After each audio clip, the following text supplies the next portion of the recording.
In this video, I'm going to show you how to export a video in Studio One or Studio Pro.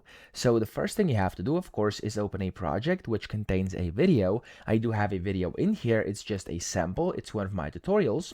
And then to actually export a video, what you want to do is click on this session button top left, and then you want to click on export video.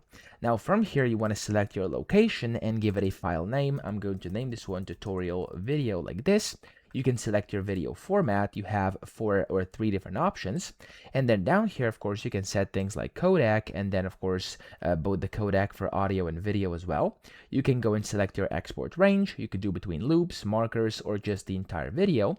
And then when you're done, you could also go and select the mix down options. Click on the OK button. It's going to start exporting. And there we go. It's going to open up your folder where your video has been exported. That's how easy it is. I hope this video helped you out. If it did, please subscribe to the channel and help me out as well.